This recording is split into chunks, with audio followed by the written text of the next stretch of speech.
Okay, so now we're going to start our wing inspection. You're going to work your way through each hole, doing about the same thing you did inside, checking each rivet pattern, every bulkhead, every stringer, make sure there's no gaps, make sure everything's nice and tight.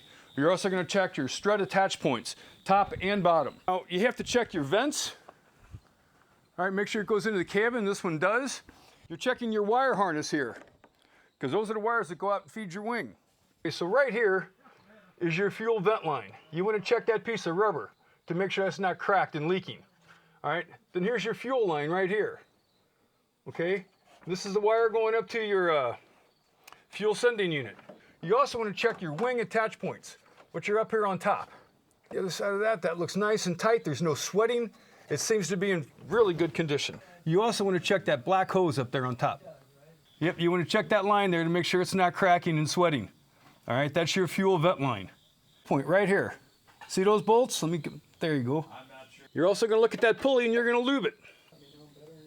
Right there, and we'll check the other side and make sure it's nice and tight. Now here with your flap tracks, you want to check these supports here to make sure they're not cracked. The rollers have just been replaced. These flaps have been rigged and they're in good shape.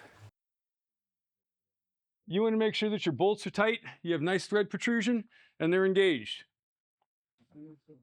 Each side of this, and they're in good shape. Now, you want to check this row of rivets. If this wing's had heavy stress, these rivets will start cracking. You've got to look at those, make sure that that wing's in good condition.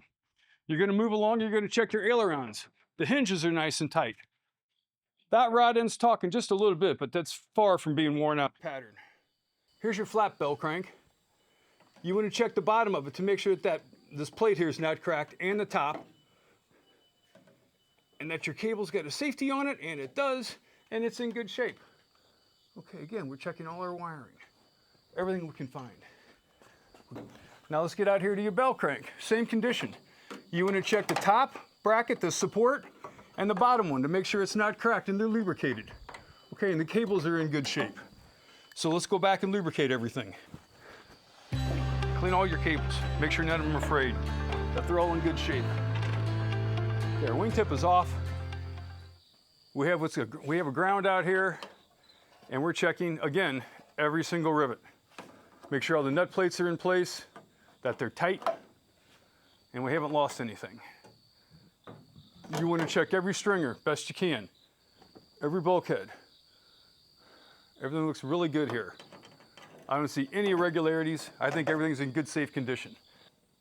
Make sure everything's nice and clean. Move on. Do the same thing to the other side.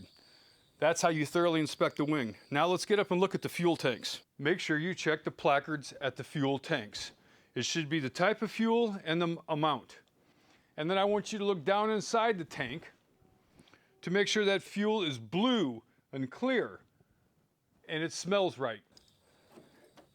You want to make sure you have a chain in case the cap gets left off. It does not depart the aircraft. And you want to make sure you have a nice seal. Also, there was an AD against this aircraft for vented fuel caps, and then these are vented. Now I'm looking at the actual fuel tank. There's my fuel sending unit. You want to look at your connection, make sure that's nice and tight, and you don't see any fuel leaking. Now I don't see any fuel leaking out of this. I don't have any blue stains. Everything seems to be in good condition. Remember, this is just a portion of the inspection. If you want to see the entire inspection, go to ifmytoolscouldstalk.com.